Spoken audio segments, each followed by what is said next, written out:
इसे देखते ही सौदागर की नीयत बिगड़ गई। दिल बेईमान हो गया और वो उन पर आशिक हो गया और बादशाह से मुसाफा करने के बाद कहने लगा, आप इस वीरान जंगल में इस दरख्त के साए तले कैसे बैठे हैं? कहाँ तशरीफ ले जाएंगे और कहाँ से आए हैं? बादशाह ने कहा, खुदा की बंदे हैं, खुदा के यहाँ से आए हैं और इसी के यहाँ चले जाएंगे। मगर तुम कौन हो जो हमारा हाल इस हमदर्दी से पूछ रहे हो? सौदागर ने कहा, मैं इस वक्त बड़ी मुश्किल में हूं, अपने मुल्क तातार जा रहा हूं। सौदागर के एक काफिले में शामिल हूं, अगरचे वह काफिला 100 से ज्यादा सौदागर का है, मगर किसी के साथ कोई औरत नहीं है, सिर्फ मेरे साथ। मेरी बीवी है और इसके बच्चा होने वाला है। मुझे एक ऐसी औरत की जरूरत है जो 2-4 रोज मेरी बीवी के पास रहकर इसकी खिदमत कर सके। बच्चे की पैदाइश के बाद फिर मुझे इस औरत की जरूरत ना रहेगी। अगर मुझे खुदा के नाम पर आपकी तरफ से इतनी मदद मिल जाएगी तो मैं जिंदगी भर आपका एहसान मानूंगा। बादशाह ने सौदागर की यह इल्तिजा सुनकर फौरन कहा, खुदा के नाम पर तो जान भी हाजिर है दोस्त, तुम मेरी बेगम को ले जाओ और चौथे रोज इसी जगह वापस कर जाना। यह सुनकर सौदागर ने खुश होकर कहा, जरूर मेरे मोहसिन, और चौथे रोज हाजिर करने के अलावा हो सका तो रोज यहां आकर आपको हालात से बाखबर भी करता रहूंगा।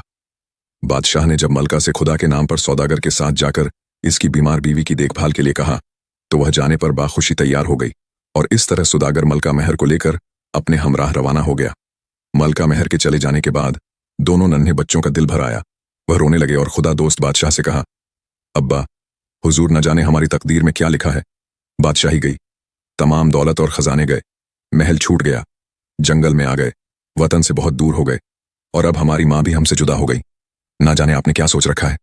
बादशाह दोनों शहजाद को समझाता और इनके आंसुओं को पोंछता था, फिर आसमान की तरफ देखकर खुदा का शुक्र बजा लाता था।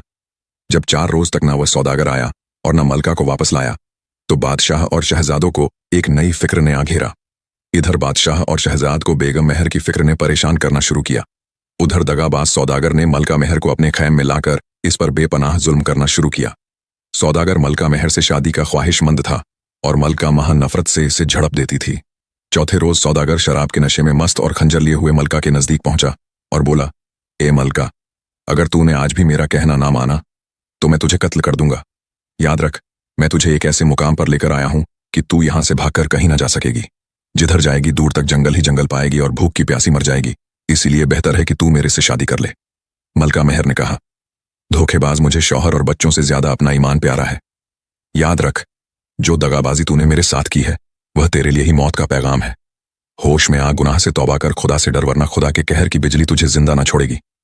सौदागर ने यह बातें सुनकर गुस्से से कहा, अच्छा, देखता हूं यहां पर खुदा क्यों कर तेरी मदद करता है। यह कहकर खंजर से मलका महर पर हमलावर हुआ और मलका महर ने भी बहादुरी के साथ आगे बढ़कर इसका खंजर वाला हाथ पकड़ लिया और